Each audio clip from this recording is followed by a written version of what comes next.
This is Unmasked with Ron Bennington, an in-depth conversation with some of the funniest people working in comedy, featuring the best touring comedians. The writing sessions would go to like 3 a.m, and sometimes I would say I'm going to go to the bathroom, and I'd go to a comedy club because I've never stopped doing stand-up because it's saved my life every time that I've bottomed out. Comedic actors. I auditioned for like every movie that has like a guy between 20 and 30 that came out between like 2002 and 2006. And Sean William Scott got my part in every single one. And comedy legends. Even Adele, God bless her, and I love it. And she got mad at me because I said her big hit was Rolling in the Deep Fried Chicken.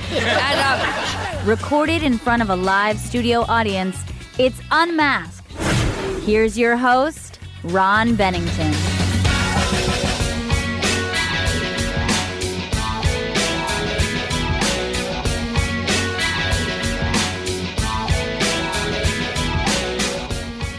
Welcome to Unmasked. I am Ron Bennington, and today's episode is with one of America's favorite comedians, Maria Bamford. If you have Netflix, there is plenty of Maria's TV show and specials are on Netflix right now, and anytime she tours, people just come out in droves because she's one of those comedians that's not only funny, but she's also smart. And then it has that extra special thing. I believe Robin Williams had this, Andy Kaufman had it, Richard Pryor had it, where the audience also wants to take care of them. You know what I mean? Maria has that thing where people really, really connect. And I'm a big fan of hers because I always loved it when my kids would turn me on to certain comedians. And I remember the day that my daughter came and said, look, you got to check out this chick. I know that you're going to love her. And it was Maria Bamford. I became a big, big fan of hers.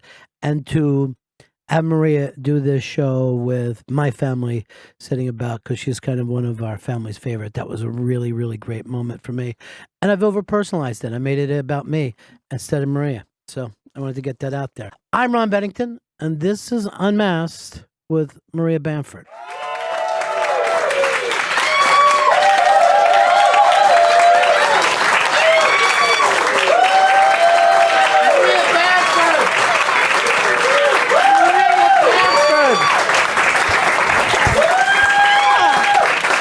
Listen to that love.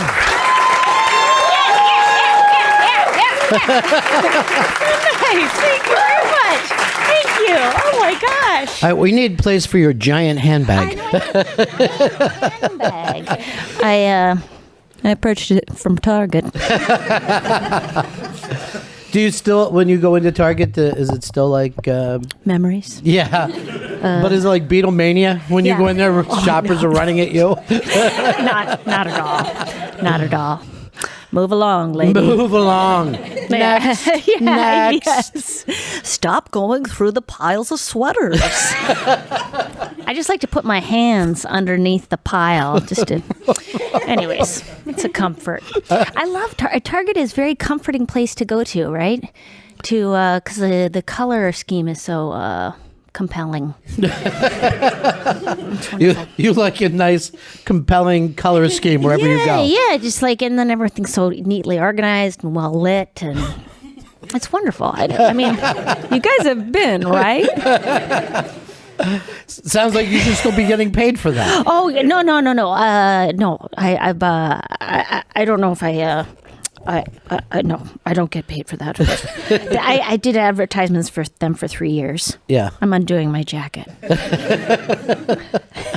So this is like a really good time to be Maria Bamford, right? Yes. I mean, yes, I think so.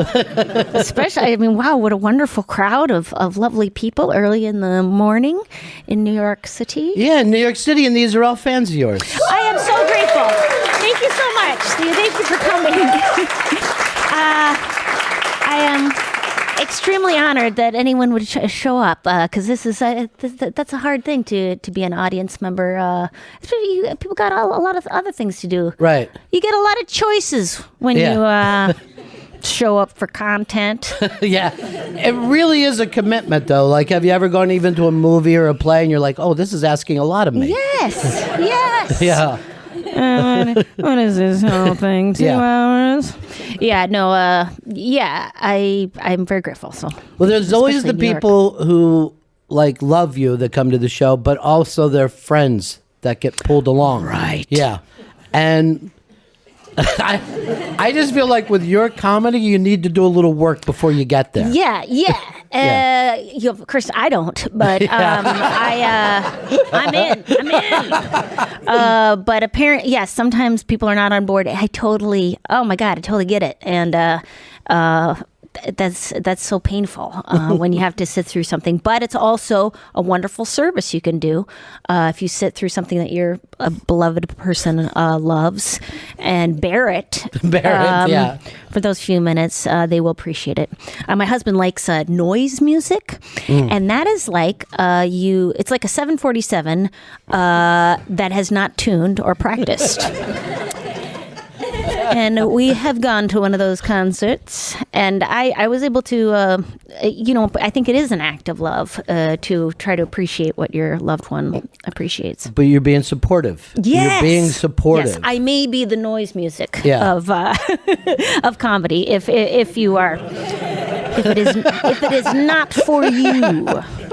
Well, when I think of you with comedy, it's hard to even know anybody who did what you did before. Did you have like comedy heroes when you were a kid, or? I love my dad, and it's actually my family's always. I feel like I love how funny they are. We'd always make each other laugh, and but I also watched SNL. And what was your introduction season? What was the cast when you started watching it? I think it was, and I'm not going to remember the names, but Nora Dunn, and when they did all the singing ladies, clang, clang, clang. Was the anyways, it was. We watched that with my father. Stay up late, and I watched the Carol Burnett show, and I really loved that. That was a great show. Have you ever met her? No. Yeah. No. She came in and did my show one time, and the weird thing about Carol Burnett is you feel like you know her. It's not like she's like a big celebrity.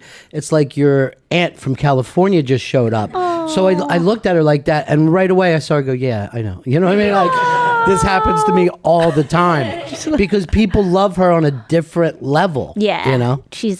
And she's a very comforting personality and person. I could see that. But when you were a kid, did you think, oh, this is a job that maybe I could do one day? Or? No, I did not think that at all. At least, I didn't think. I thought about theater. I was terrified about what was going to happen later on in life. I did not have a good sense that things were going to be okay. And and I was grateful to find stand-up in college and did improv comedy. And I'm just extremely grateful that it has worked out. Well, that's when you said you were terrified, like everybody here believed you, because you're really good at explaining that, and most people don't bring that up. No, most people wouldn't go, I was terrified right before I walked out on stage. But people feel it. Oh, yeah. And I don't know if and I felt terrified of genuinely just living through life, of like, how do people do it? How are they doing it? What do you do with your hands most of the time? That's what I'm talking about. Now, performing was a relief for me. It felt like this kind of a very comfortable space. I felt very comfortable there. I don't know, and I don't know if it's the brain chemistry that changes when you're in front of a large group of people, but I felt very comfortable, and I think I sought more more chances to do that. Well, it's interesting that you talk about the brain chemistry, because it's kind of a known fact that you could have a cold and then go up on stage, not have a cold, come back off stage and be sick again. Yes. Yeah. How the hell does that even take place? I don't know. I'm not yet a physician. But it is funny, like somehow, like, oh, people are paying attention. I feel better. You know what I mean? Yeah. People are looking at me. Yeah, Yay. no, it's very, maybe that's a new form of healthcare, and we need it. Just try stand-up. Stand-up is the new healthcare. Yeah, instead, you know how they send celebrities to hospitals? Maybe it'd be better to send audiences to hospitals. Yes. Forget about your cancer and try to remember some jokes. Oh, my goodness. Yes, I'm so concerned about healthcare. I don't have anything funny to say about it. I'm sorry. No one does. Okay, yeah, it's just that's terrible. The beauty of it. Yeah, that's the unwritten joke right now. It, yeah. But people forget that we just keep going through things. I know some of this stuff seems crazy, but we make it through. We make it through, yeah. But then it's when does it become? Oh, you need to lay your body down in front of something. Right. Like, is someone gonna conscript me? Like just tell me when I need to put on my pussy hat and start like. Yeah. Armor up, like it feels like the banality of evil, like how are we getting used to things? Right. And or am I getting used to things? I certainly have gotten used to things like that I genuinely didn't know about, or in terms of, or I knew about, or I think I didn't, like I've started watching that the show Dear White People, and like, I think we're with the Black Lives Matter movement and just so many different more voices because of the internet. Like we can all connect with and people have representation more than. Anyways, I think it's important that we know what everybody's experiencing in our country, and it is not good. Yeah, but like you brought up pussy hats, which is such a surreal idea that it should have almost come out of Lady Dynamite. You know what I mean? Like I can't. First of all, I can't believe that we just say it now. Yes. And two, I'm shocked that anyone could be so angry that they could knit a hat to just keep that energy. I'll kill you. Knitting is all about passive aggression. I had no idea. I'm making this for you. That's my mom. Every single. I got a little. I'm doing a scarf, and guess what? You better appreciate it. So you were kind of becoming more political, even though it's something you'd rather. It's possible not to be, right? Yeah. Or I would feel like not doing your duty as a citizen now to not at least say what you believe. Right. Whether or not you actually, all I'm doing is signing petitions online, it seems like, and sending money. That's all I'm doing. I have not yet. I did march in the Women's March, but I didn't do the Science March, and I feel terrible about that. And I walked past it. Is that something? Somehow that seems like something. Right. And so I think I'm not sure what to do, or that doesn't feel like there's, because I've called the congressman, I've called the billion people, and that's always weird because my representatives are all liberal Democrats, so they're already doing what I asked them to do. Yeah. So then I start calling the representatives that apparently whose minds will be changed by someone they don't represent, a constituent. So I'll call and go, hi, I really think Senator so-and-so McCain should really listen to the, then say, where are you calling from? Los Angeles. They just basically hang up. I mean, so that feels a little hopeless. Maybe somebody else has some ideas of what I could do. Yeah. Please tell me. I think we're all ready to follow you. Oh, okay.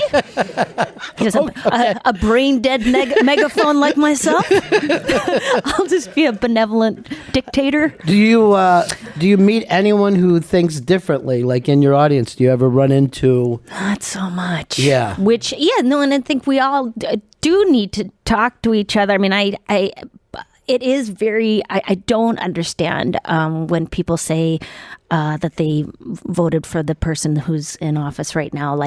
But I can try to understand it that some people I know voted because they said, hey, nothing's changed for me, over whoever it's been. Yeah. So this guy seems like I can understand what he's talking about. Yeah. It's like, well, oh, okay. Or, people have all sorts of reasons. And they're not evil people, but I also think that is like our idea of like what is a person capable of, and I think that the thing in, and this is going to get dramatic, genocide or is what human beings, we're all capable of horrendous things, and we're just normal people who do things. So that's what I get concerned about, is like whether it comes from any whatever side of the political, is that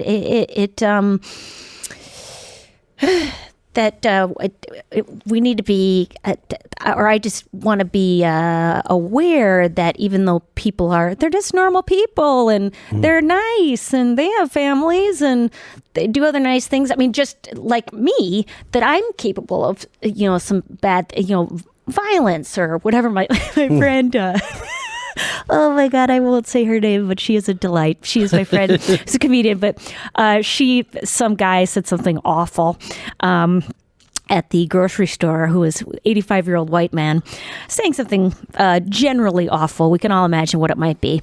And it was something that is inhumane about any number of people. My friend shoved him. And told him, she's an American. He said, it has nothing to do with you. And anyway, she shoved him, and then she went to go cry in her car. But, there's that feeling of like impotency that leads, I think, to violence. And I do like that about comedy, that at least laughing right. kind of releases that tension of that makes you want to kill something. But you're right. We are all capable, and you can tell that because all the riots take place in the summer. You know what I mean? Like heat. Heat will make people riot. Yes. You never hear of like, there was a terrible January riot in Queens. Yeah. Comedy clubs always cold. Yes. Always 50 degrees because it makes people laugh. Yeah.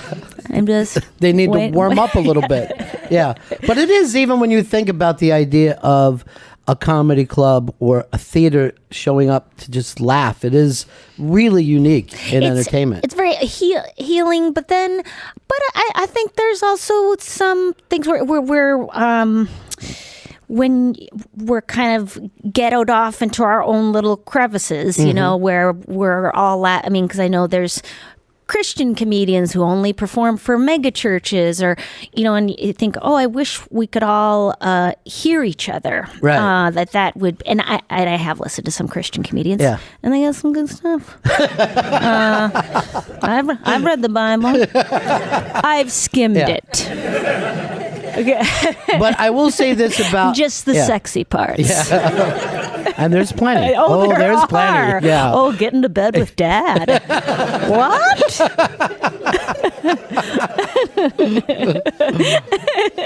Did you grow up religious? Or? Yes, sir. My parents, my mom especially, has a very close relationship with Jesus, and so that's great. And she's Protestant, or she's Protestant and not a conservative Christian. Right. So she loves. She's a liberal. She marched in Washington, the Million Mile March against gun ownership, I think it is, or not gun ownership. What is it? Gun control. Gun control. And I think you can own one. I think it's about lock it up. Don't put it under your pillow, weirdo.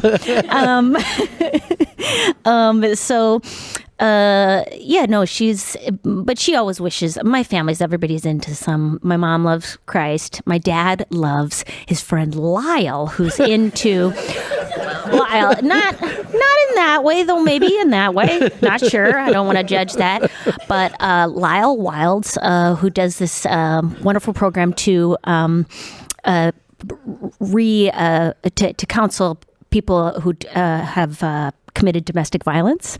So my dad does men's groups with, it's like a 26-week program in Duluth, Minnesota, where if you have beaten your wife, you can avoid further jail time by going through that program. My dad loves it. He's gone through it so many times. And my dad is he's a very extremely nonviolent man, but hilarious that he's going through. But he loves that philosophy. And then, sometimes you just can't get what you want with women. Is that what you've gotten from it, Dad? And that mom isn't here just for your pleasure. My sister is, she's into a whole nother spirituality thing. So I don't know what I'm doing. I think I'm social media. I think I social worship. media. But you've always been somewhat of like a self-help. Oh yeah, junkie. I love God, yeah, I love that. Does any of it help?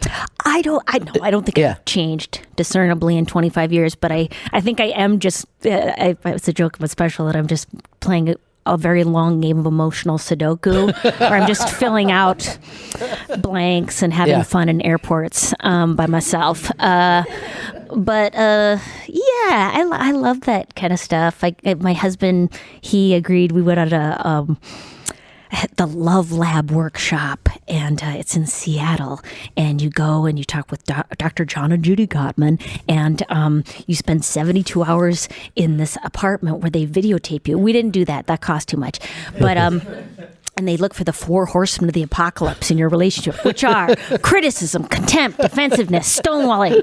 Criticism is when your partner says, "Oh, there's a beautiful sailboat," and you say, "Oh, that's a stupid sailboat." Contempt. "Oh, you and your fucking sailboats." Defensiveness. "I have nothing to do with that sailboat. Why do you keep bringing it up?" And stonewalling. When you are just silent. So we're doing that, and you love it. That's fun for you. Oh, I love it. I love sort of controlled communication. Stand-up is like that, where it's like, when you get to speak, what's going to happen. Like, I think I do have social anxiety, so I love a podcast. Yes. Like, it's like, oh, I know when it may end. Right. It's gonna, and doesn't go on forever. But like chit chat is hard. Like my husband will note when I squirming, talking to the neighbors, like, oh God, so you're gonna say something about our garden, and then we're gonna mention something that's going on down the street, and then are you gonna say something again? Oh, come on!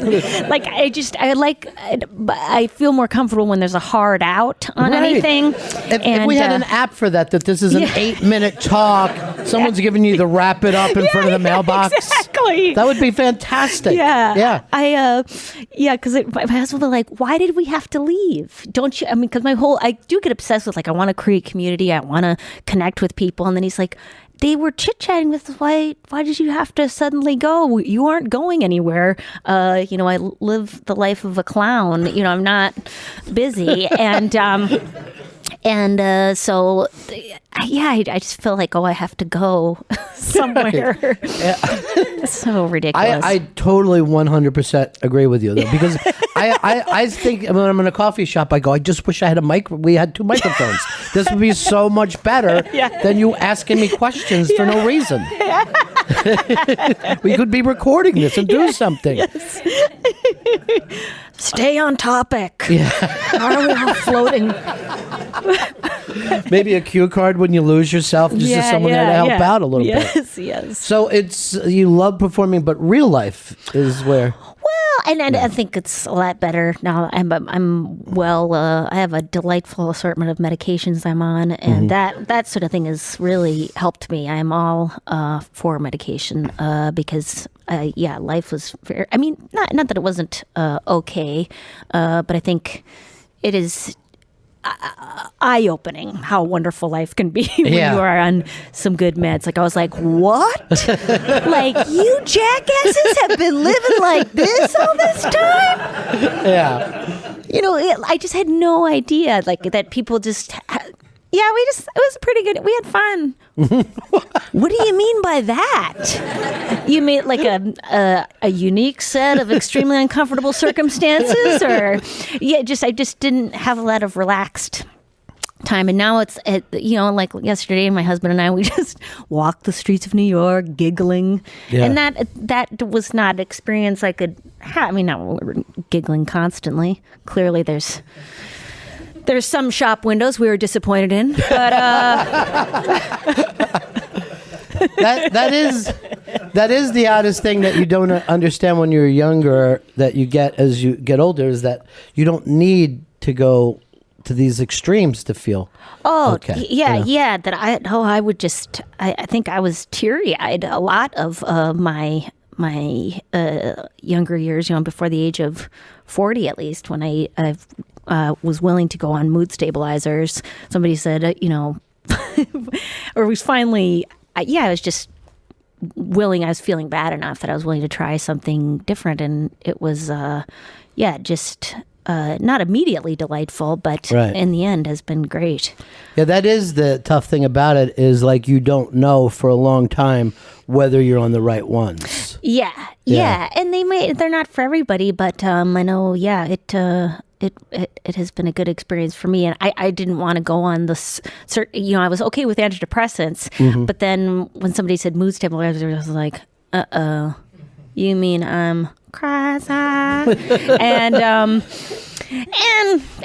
then it got so bad that it was like, oh yeah, I am crazy. Oh, gotcha. Oh yeah. Yeah. Whoops. And when you someone needs to drive in a purple van to the doggy daycare because you need to be boarded for the weekend. Need 72 hours by myself because I'm trying to call the Pope. Why am I calling the Pope so much? That he's busy. He's busy. Can't take your call. This is your 7th call. I told you can't get through. But at the time, you don't realize calling the Pope would be a bad idea. No, well, and I didn't get into a psychotic state. I got very obsessed about, I like to get obsessed about ethical issues. So it was actually from the Target campaign, I got very obsessed with what their manufacturing process was, and, which... Oh my God, don't go down that wormhole. It is not good. It is not good how they are getting their goods made or brought here. And there's a reason that they do not show those employees hard at work. Well, Barry Crimmins said something to me the other day, and I think he was quoting somebody else, but he said, after the Civil War, we learned not to bring the slaves here. You know what I mean? So that's the amazing thing that they pulled off. But any of us, you know what I mean? It's one thing that you represent them, but any of us who shop anywhere. Yeah, no, it's unavoidable. Yeah. And so, but I think I started to get unmanageably obsessed with it, and was going to priests, and I mean, I'm not even religious, and I was like, the priest was like, I think it's fine to do ads for it, and then I explained to him my logic, and he's like, oh yeah, that's not good.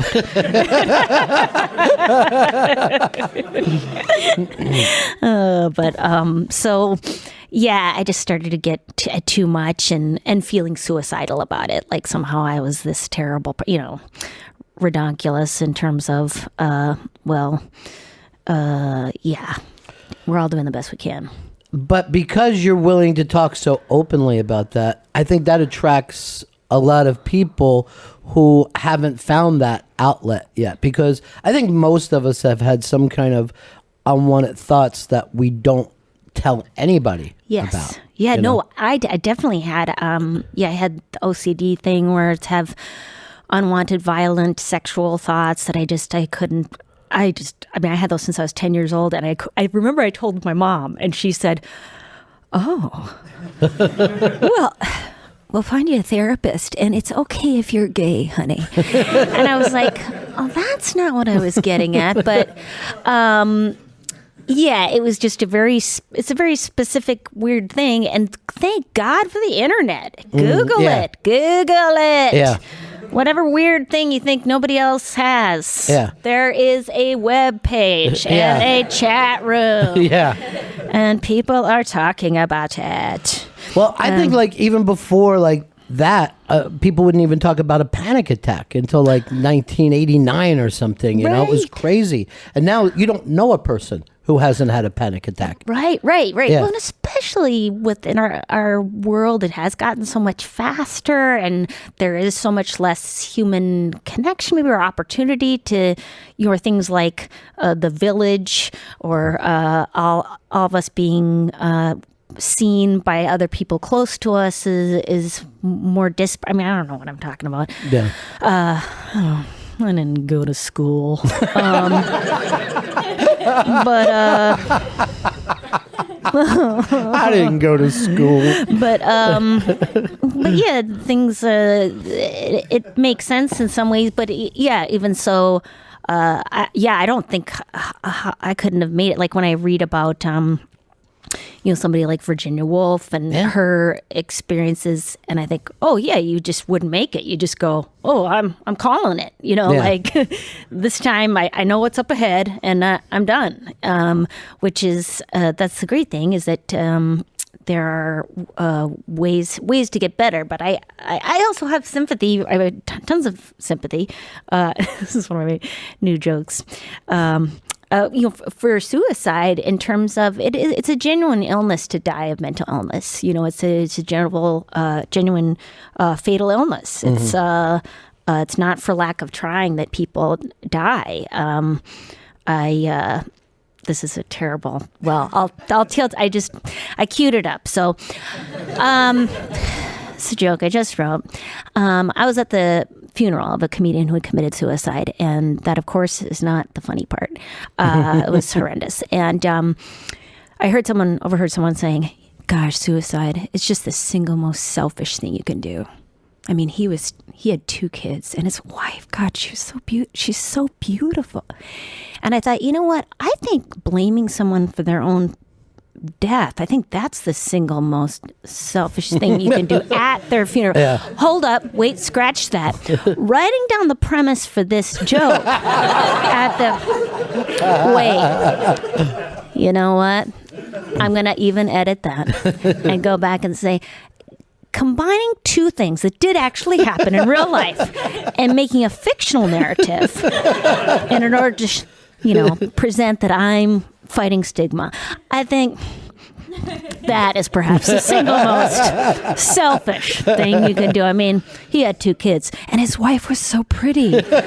Somehow that seems important. Yeah. How pretty his wife was. I don't know. That always makes me laugh. Of like people going, he had a house and a wife.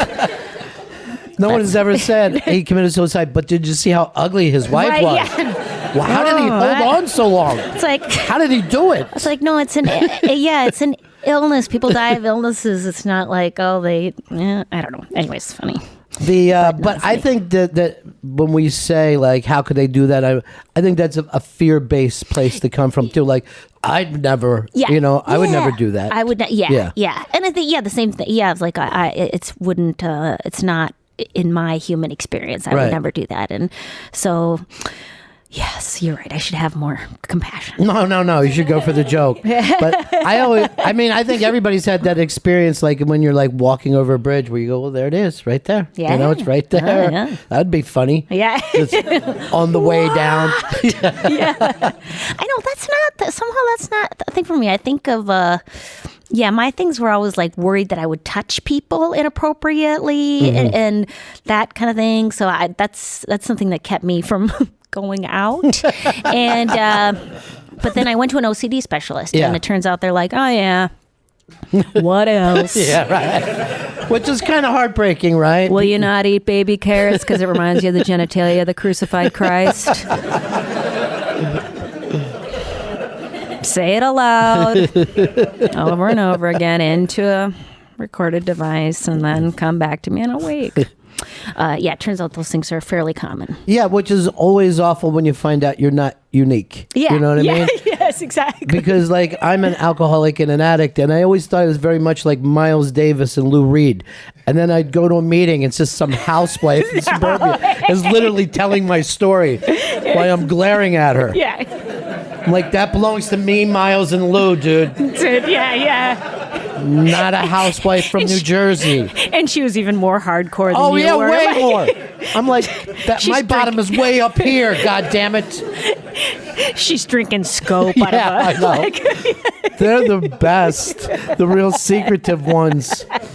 That's the thing when like people like are worried about getting help. Join any group, and it's better than any movie that you'll ever go to. Yeah, it's such a relief. Like Yeah. I love groups. I love because then you just it's again structured communication. My Yes. favorite. Everyone's timed, especially in New York and LA. Everyone's just like beep beep beep. Like time's up. Yeah.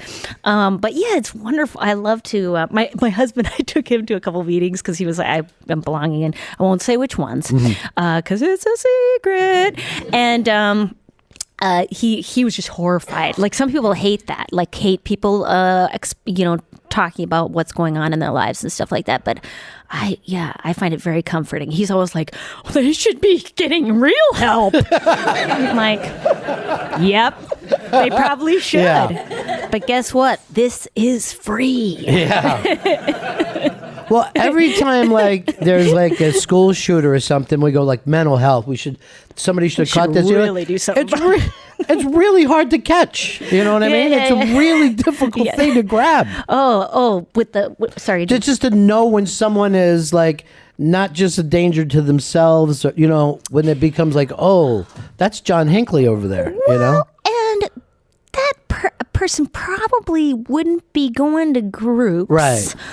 I would think it sounded like a lot of those, at least the last few white men, were spending a lot of alone time. Yeah.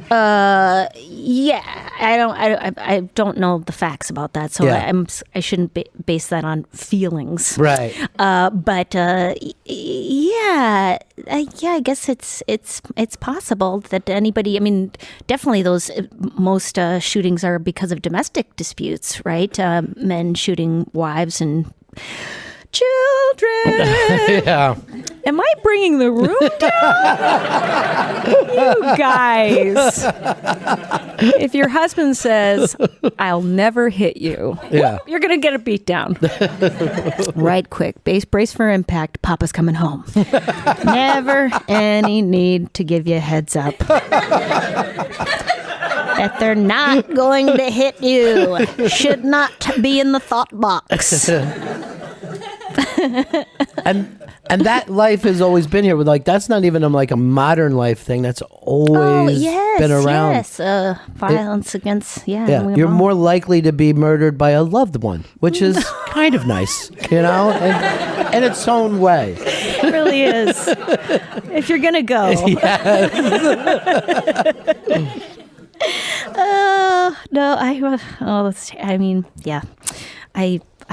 I hope to die very old. Yeah. At the age of 95, and after a hot fudge sundae, and holding hands with someone, or perhaps a rabbit.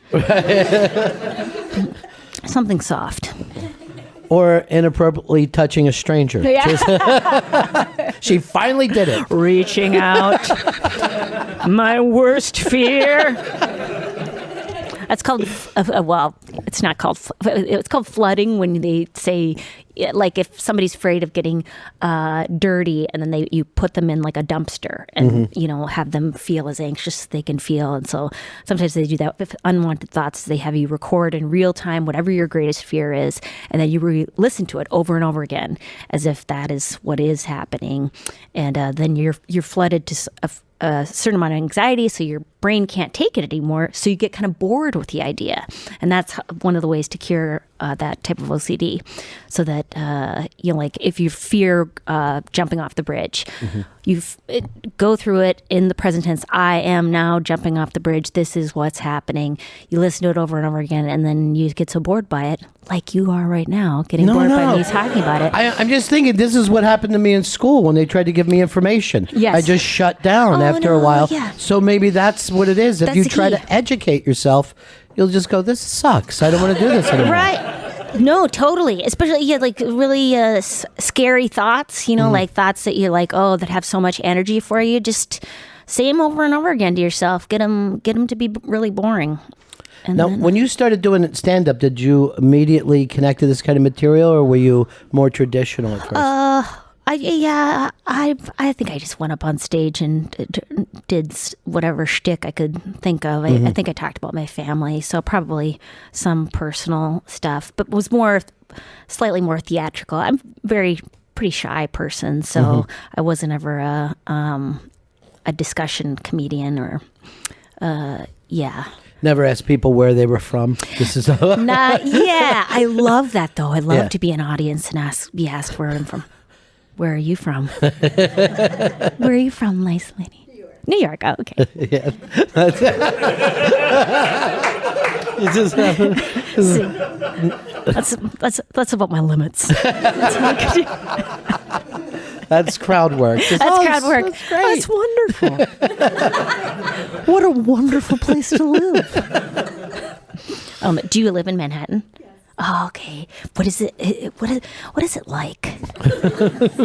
It's great. It's exciting. What did you have for breakfast this morning? Coffee. Me too. I had coffee and a caffeine bar that I got. I know. I'm kind of riding a rocket to the seventh dimension. But where'd you get your coffee, or did you make it at home? Oh, good for you.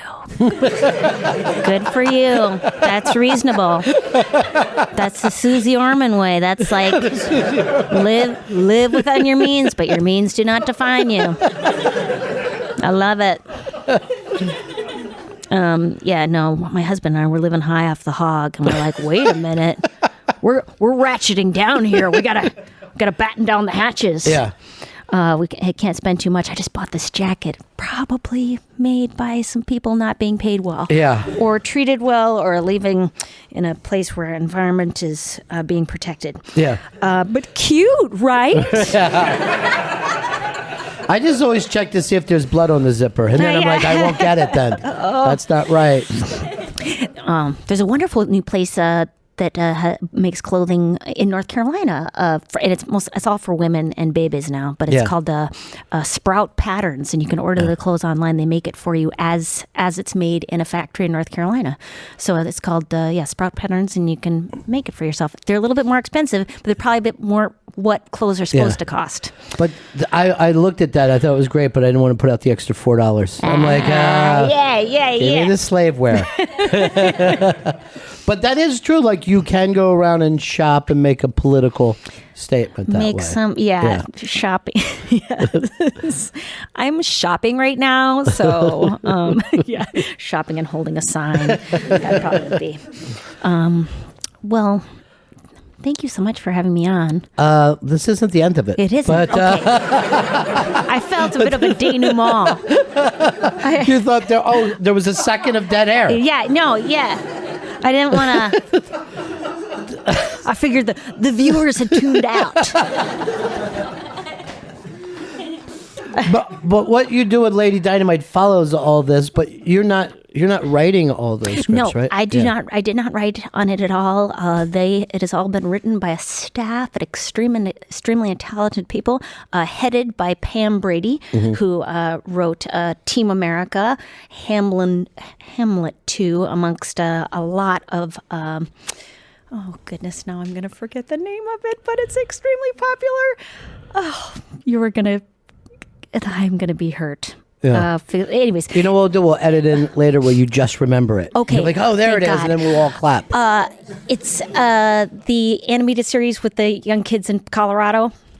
South Park. South Park, yes. She wrote on South Park for all the time that it has been on almost. But did they talk to you for a while about... Oh, yes. I would come in, have a massaged kale salad, and I would pontificate saying things like, you guys, I wouldn't say that.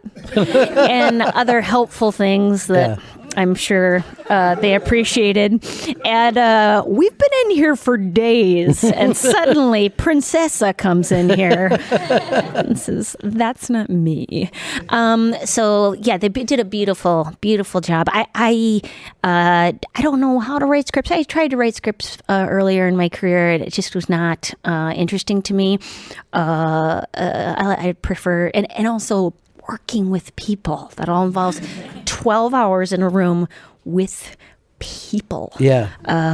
Didn't sound attractive, but I may, if there were a third season, I might try it out, see if they would let me be a writer on the staff, because just to see if I could push myself. I mean, not that it's some sort of outpatient thing that I'm having Netflix pay for. For God's sakes, they're a business. Yeah.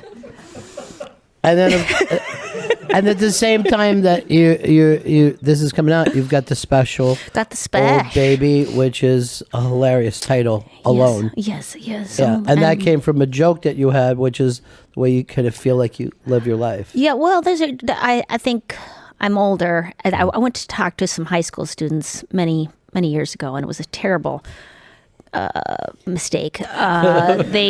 We were all confused why I was there, and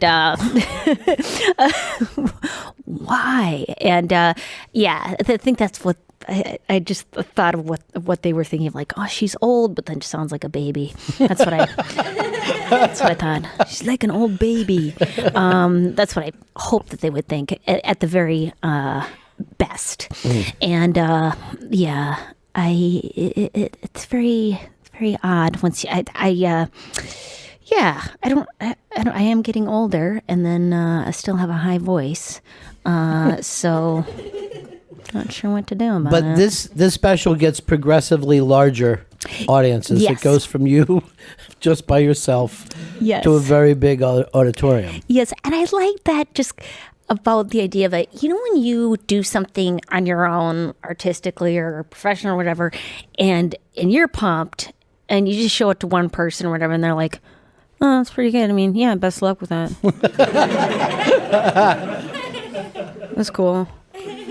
And then they see it like, whatever, another smaller or bigger group of people have recognized, and they're like, hey, that's pretty cool. It looks like, I mean, something's going on with that. I mean, that's good for you. Good for you. I mean, and then they see a bunch of people. Like, I had a friend come see me, and she was like, oh, no, you're funny. Like, she saw me with like 100 people, and then she saw me with like, it was like 500. She's like, oh, you're really, and it was all with the same material. I'm like, I just think that's so hilarious how like you just the perception of a person is so much by whatever the venue is. If like you're a king of the castle in this circumstance, and then people are like, could you, the hot dogs are for principal talent only. The background extras, your hot dogs are about 2,000 yards away behind 2 warehouses and a truck that's on. So just that it's humbling. Life is constantly humbling. That. But I would be interested to know if the audience at home thinks it gets progressively funnier because they see people laughing. I don't know. Because there is that crowd thing. Like, I always think if there's a football game and there's only one person in the stands, would he be going crazy? You know what I mean? He'd be like, yes, my God, this is great. Or would he think he's a lunatic? Or would the player be playing at the top of the game? You know, like, would they be running as fast as they could? Like, and I'm sure there's probably studies about this, of whether people perform faster in sports or whatever, better. Sports, you're supposed to go faster, right? Some of the better sports, you go faster. You go faster, better in sports. And that a crowd helps, certainly. But I also think that is funny. Like, once everybody says it's good, then it's good. Then it's fine. Yeah, I know it's good. I saw everyone else laughing. Yeah. It has to be fantastic. Yeah. And the confusion, because not everything is for everybody. My husband, he's into punk rock, and so he went to a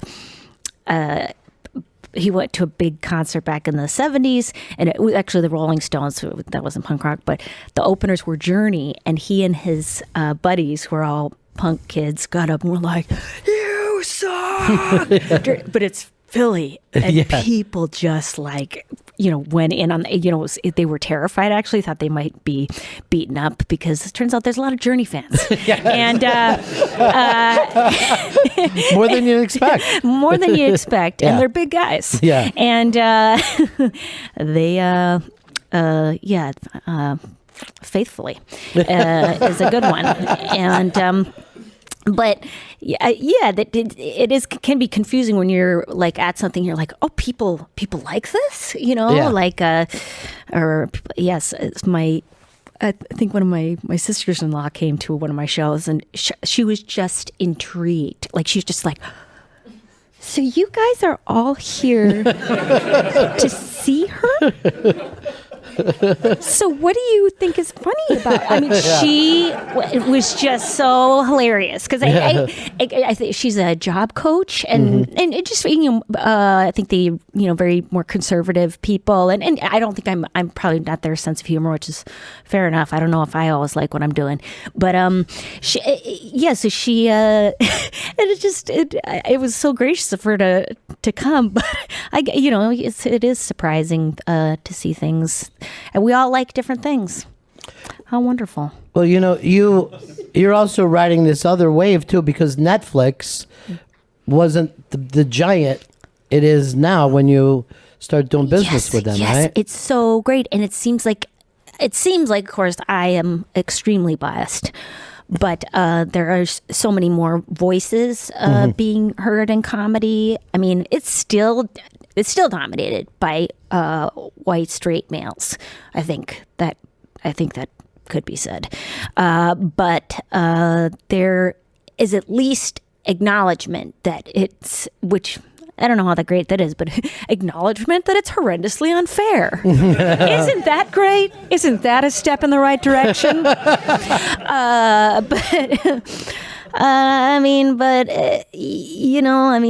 It is something. It is something. I mean, I'm still the only woman on some shows in LA. I'm just like, what? Like they're just. I mean, it's just there's just no excuse. It's no excuse, and there are just so many extremely talented people out there, and it just takes effort. And people go, "Well, these are just people I know." Yeah, that's just people. You have to make an effort. You get to know people. Find it's not going to be like falling out of bed. Because you got to look people up and find out who's good, so but you can do that with Netflix because all the faces are there, and what it's done for Ali Wong's career past year, it's just been amazing. Wonderful. Yeah. She's a spectacular performer if you get a chance to see her live. Yeah, she's great. And you really do think, no matter what people think of the specials, whether live is the real experience. It's so exciting. And then if you have a few drinks, you can yell something out. And Journey sucks. Be removed. Yeah. Oh, what fun. Say the jokes out loud as the comedian's saying them. That's a fun one. Sing-along joke machine. But no, it's wonderful. I love to see stand-up and performers live because it just feels fun for you. It's so exciting. Yeah, it just feels like something else could happen, and things do happen. I mean, I try to talk to more people in the crowd now. Just because I'm more social, but it's really fun. And then sometimes you can see them after the show. I come out after shows and say hello, and then you get to talk at them the way they've been talking at you for an hour. You can tell me your story. Are you there at the I sat on my rabbit and I was really depressed. I killed my rabbit. No, it was my fault. Yeah. I sat directly on my rabbit. Anyways, I bet you really are a real bug light for people with problems, right? They come in from everywhere. I'm so grateful. Yeah. It makes me feel useful. It makes me feel it is so fucking hard to get mental health care in this country. You have to make, if you don't have insurance, you have to make tens of phone calls, and that's when you're not feeling good, or people are shitty to you on the phone. I mean, it's just. Sucks so hard, so it's like of course, I am not trained at all, but if I can listen, it's like, I know that helps me if anybody listen, so it's like, I pitched a show 10 years ago about bringing mental health services to comedians on the road. And because my mom's a therapist. And anyways, it didn't sell. Nobody bought the concept. My poor mom was like, honey, I didn't get any laughs in the room. Oh, Mom. But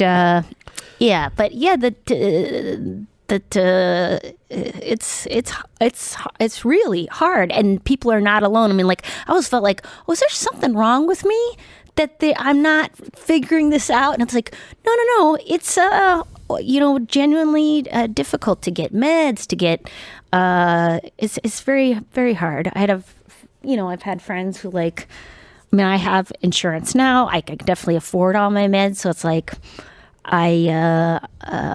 it's delightful, but the majority of people are just, it's a hustle every month to try. I mean, it's just, anyways, I can't. In New York City, even if you want to shrink, you're waiting 6 weeks, even if you have the money. So you call and they're like, oh, you'll take me. I'll see you in a month and a half. And these are always people on the edge. Yeah. I went through this with a friend of mine. Yeah. So it's just tough. One of my best friends, she's a therapist for Kaiser Permanente, which is they're only allowed to see the patients once every 6 months. And this is somebody who's been referred specifically because they're having a mental health crisis, have been through some sort of trauma. What? What's even the point? Yeah. Guess what? Time for you to tell me again what happened.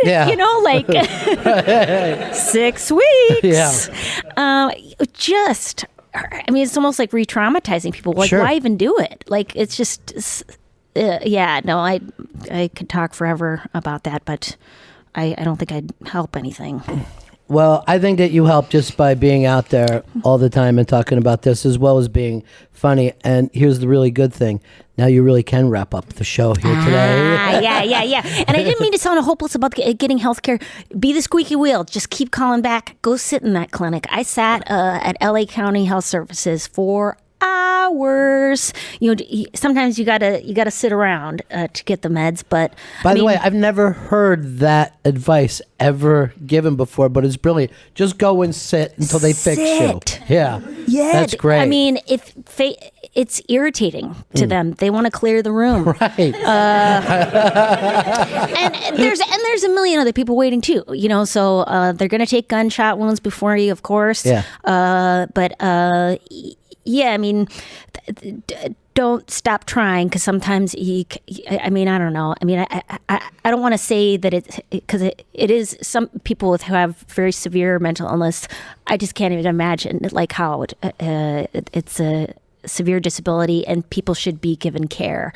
It's just not fair to say, oh, take care of not that schizophrenia. Why don't you take care of that? Because not. Anyways, I won't go into yeah. Maria Bamford, everybody. It's just wonderful to have you. Thank you so much. Thank you so much.